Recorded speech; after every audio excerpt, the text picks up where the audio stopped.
আসসালামু আলাইকুম বন্ধুরা, কেমন আছেন সবাই? আশা করি সকলে অনেক অনেক ভালো আছেন। আমরা যারা মেসেঞ্জার ব্যবহার করি তাদের জন্য মূলত এই ভিডিওটা।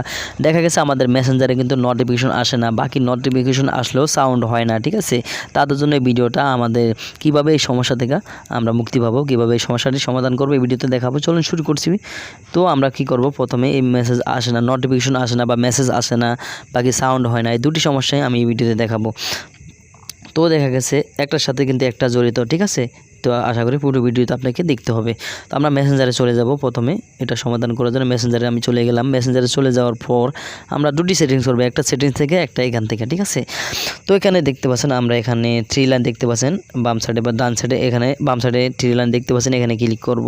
এখানে ক্লিক করার পর তারপর সবার আগে যদি আপনি মেসেঞ্জারটা যদি আপডেট দিয়ে দেন সেক্ষেত্রে আরও ভালো হয়, ঠিক আছে?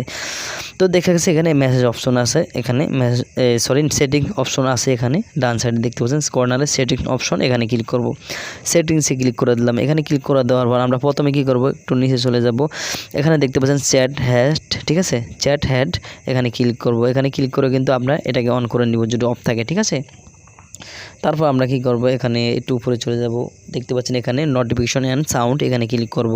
যাদের নোটিফিকেশন আসে না, বাকি নোটিফিকেশন আসলেও সাউন্ড হয় না, মানে মেসেজ আসে না যাদের মেসেঞ্জারে, বাকি সাউন্ড হয় না, ঠিক আছে? তো এখানে আমরা কি করব, এখানে এরকম চলে আসলে প্রথমে আমরা একে অন করে দিব, ঠিক আছে? এগুলো সব কটা কিন্তু অন করে দিব, যেটা যেটা আমাদের অফ আছে এগুলো সব কিন্তু গুরুত্বপূর্ণ, সব কটাকে আমরা অন করে দিব। তারপর এখানে কি দেখতে পাচ্ছেন 2 নম্বরে আছে কাস্টমাইজ নোটিফিকেশন, এখানে ক্লিক করব। এখানে ক্লিক করে দিলাম। এখানে ক্লিক করে দেওয়ার পর আমরা কিন্তু এগুলো সব কটাকে অন করে দেব, ঠিক আছে? আমরা যদি দেখতে পাচ্ছেন এখানে অ্যাডভান্স, এখানে ক্লিক করে পুরোটা নিয়ে আসবে। এখানে যদি দেখেন আপনার কোনোটা কিন্তু এখান থেকে অফ আছে, ঠিক আছে? এই অফ অন স্ক্রিন, বাকি আপনি নিচে দেখতে পাচ্ছেন অ্যাভয়েড ডু নট ডিস্টার্ব, এটা ছাড়া, এই দুটো ছাড়া আপনি সবগুলো কিন্তু এখান থেকে অন করে দিবেন, ঠিক আছে?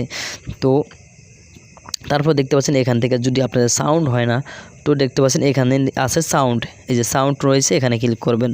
এখানে ক্লিক করবেন। এখানে ক্লিক করার পর তারপর আমরা কি করব, এখানে ক্লিক করার পর এখানে দেখতে পাচ্ছেন যদি ননে থাকে তাহলে কিন্তু আপনার সাউন্ড হবে না। বাকি আপনি কি করবেন, এখান থেকে অন্য অন্য রিংটোনগুলো আছে, টনগুলো আছে বা সাউন্ডগুলো আছে সেখানে দিয়ে রাখবেন। বাকি এখানে ডিফল্টভাবে একটা সাউন্ড দেওয়া থাকে, এখানে দিয়ে রাখবেন। বা আপনি চাইলে এখানে প্লাস এখানে ক্লিক করে মেমোরি থেকে কিছু সেট করে দিতে পারেন কোনো সাউন্ড, ঠিক আছে? এই যে সেট করে দিতে পারেন। তো আমি এখান থেকে দিচ্ছি না, আমি এখান থেকে দেখুন ডিফল্ট যে সাউন্ডটা রয়েছে সেখানে ওকে করে দিচ্ছি, ঠিক আছে? তারপর আমরা এখান থেকে বেরিয়ে আসবো। বেরিয়ে আসে যাদের রিংটোন আসে বাজে না তারা কিন্তু এখান থেকে রিংটোনটা চেঞ্জ করে দিতে পারেন, বাকি রিংটোন না বাজলে তো অন্য বিষয় এখান থেকে চেঞ্জ করা যায়, ঠিক আছে? তো আপনার এই সাউন্ড কিন্তু এখান থেকে আসবে, আমার নোটিফিকেশন আসবে। এবং কি এখান থেকে যদি না আসে তাহলে আমরা কি করব, তাহলে আমরা আরেকটি সেটিংস করব। এখান থেকে আমরা বেরিয়ে যাব, বেরিয়ে গিয়ে আমরা সেটিংসে প্রবেশ করে ফোনের সেটিংসে প্রবেশ করব। ফোন সেটিংসে প্রবেশ করার পর এখানে দেখতে পাচ্ছেন অ্যাপস অ্যান্ড নোটিফিকেশন, আপনার অন্য কিছু থাকতে পারে, অ্যাপস ম্যানেজমেন্ট থাকতে পারে, অ্যাপস ম্যানেজমেন্ট থাকতে পারে, শুধু অ্যাপস থাকতে পারে, এখানে ক্লিক করব। অ্যাপস অ্যান্ড নোটিফিকেশন ক্লিক করে দিলাম। তারপরে অল অ্যাপে ক্লিক করে দেওয়ার পর এরকম চলে আসবে। তো আপনি এখান থেকে মেসেঞ্জার খুঁজে বের করবেন, না হয় কী করবেন, উপরে সার্চ বারে ক্লিক করে দিবেন, এখানে মেসেঞ্জার লিখবেন, ঠিক আছে? মেসেঞ্জার সার্চ করবেন, এখানে চলে আসছে মেসেঞ্জার, এখানে ক্লিক করবেন। মেসেঞ্জারের উপরে ক্লিক করে দেওয়ার পর এরকম অপশন চলে আসবে, অনেকগুলো অপশন চলে আসবে। প্রথমে আমরা এখানে দেখতে পাচ্ছেন নোটিফিকেশন, এখানে নোটিফিকেশনে ক্লিক করব। নোটিফিকেশনে ক্লিক করে দিলাম। এখানে ক্লিক করে দেওয়ার পর এখানে দেখতে পাচ্ছেন নোটিফিকেশনে যতগুলো অপশন রয়েছে সব কটা কিন্তু আমরা অন করে দিয়েছি, ঠিক আছে? আপনার যা কিছু আছে সব কটা এখান থেকে অন করে দিবেন, কারণ এগুলো সব কটা কিন্তু গুরুত্বপূর্ণ, ঠিক আছে? আমাদের জন্য এগুলোর সাথে একটার সাথে আরেকটা কানেকশন থাকতে পারে। তো সেক্ষেত্রে আমরা সব কটাকে কিন্তু যদি এরকম অফ থাকে সব কটাকে কিন্তু এইভাবে অ্যালাউ করে দেব, অন করে দেব, ঠিক আছে? তারপর এখান থেকে একটা ক্লিক করে বেরিয়ে আসব। তারপর এখানে দেখতে পাচ্ছেন পারমিশনে ক্লিক করব। পারমিশনে ক্লিক করার পর একদম দেখাচ্ছে এখানে যদি কিছু পারমিশন দেওয়া না থাকে তাহলে কিন্তু এরকম নিচে চলে আসবে ডেনিট, দেখতে পাচ্ছেন। আমরা কিন্তু করব এইভাবে সব কটাকে অ্যালাউ করে দেব, সব কটাকে অ্যালাউ করে দেব, ঠিক আছে? আমার দেখেন সব কটা কিন্তু অ্যালাউ রয়েছে। তারপর এখান থেকে বেরিয়ে আসবো। এখান থেকে বেরিয়ে আসার পর এখানে দেখতে পাচ্ছেন এখানে স্টোরেজ অ্যান্ড কেস, এখানে ক্লিক করব।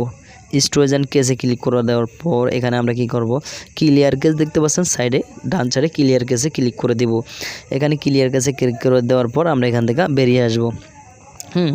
এখান থেকে বেরিয়ে আসার পর আমাদের এখানে কাজ শেষ। এবার আমরা কি করব, এখান থেকে ফোনটা আমরা অফ করে অন করব, একবার অফ করব তারপর অন করব। বাকি এখানে রিবুট আছে, রিবুট মেরে দেবো বা রিস্টার্ট মেরে দিব, ঠিক আছে, যেটাই করি না কেন। আশা করি আপনি এই সমস্যা থেকে মুক্তি পেয়ে যাবেন চিরতরে।